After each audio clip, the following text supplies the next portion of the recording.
Hello there. I wanted to share with you guys a story, a true story, unfortunately. I was reached the part where I was talking about DV, how, finding yourself in a relationship where it becomes aggressive or toxic or abusive in any way. And that could be verbal, physical, whatever. And it hit me. I remembered a very real situation that happened when I was a child. And I remember it's how many years it's haunted me for since then. And it was my aunt, Franny, and my uncle. They had two little girls, a little younger than me. I want to say I was probably like maybe 8, just guessing.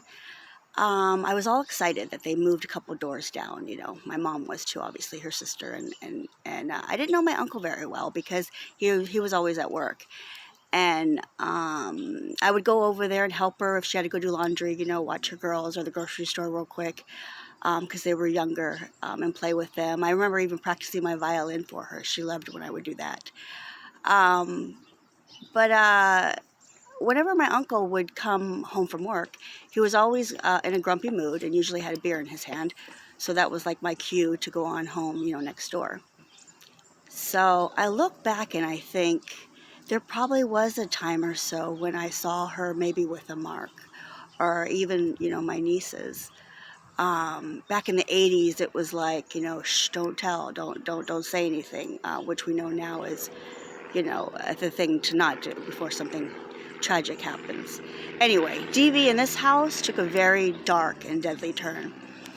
I remember the afternoon vividly where I was playing Barbies with the girls in the living room, and my aunt was downstairs talking to the male neighbor, and I guess my uncle had come home, and he got the wrong impression.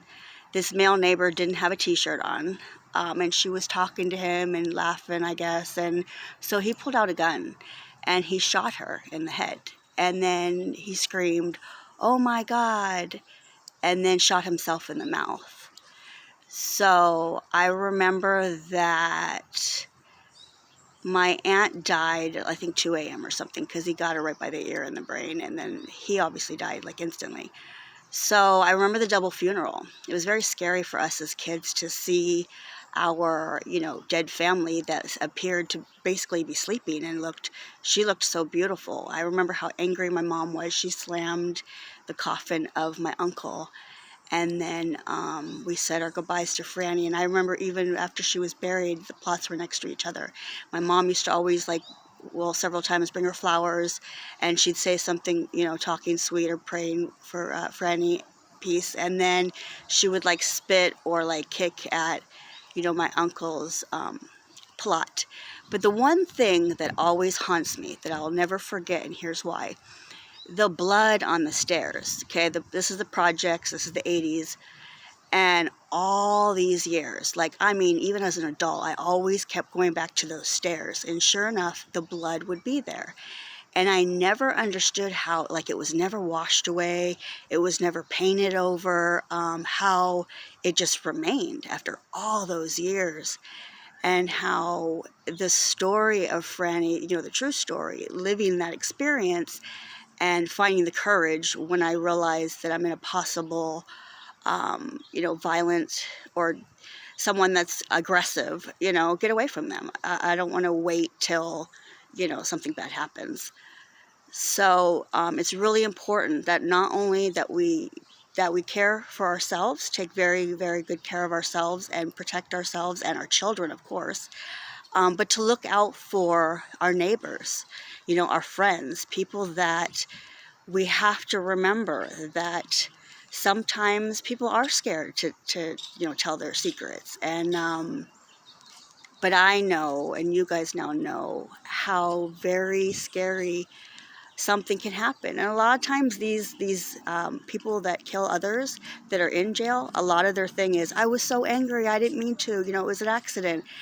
And it's true to form that we don't want to wait for an accidentally killed someone, or got so mad and lost their temper or couldn't control themselves, I never knew that my aunt and uncle had a gun, and nor was I aware that like he would have it on him, and that that just for what he just kind of thought was going on, and to react that way. And so a lot of times that's what the DV stories are. It's not saying something and not doing something, and a person will continue to progress to become, unfortunately, a more risk taker, a more violent, more aggressive person. And it's important that we know to never let it get that far, to be brave enough to speak up, either for yourself or someone that that you can tell that they're in a dangerous situation, potentially harmful. So always look to God. I do, and I hope many of you do, for guidance, to keep us safe, to keep our children safe, and to only seek other partners that share similar values, that at the very least will know when it's important to walk away, get fresh air and take a walk and shake it off, and to maybe finish discussing whatever the issue is that got tension to arise, that it simmers down completely before you go back into the conversation. That way, you never want to not deal with the situation, but you just want to prepare yourself to remain in a safe space while you're doing it. So, anyway, all right, guys, talk to you soon. Bye.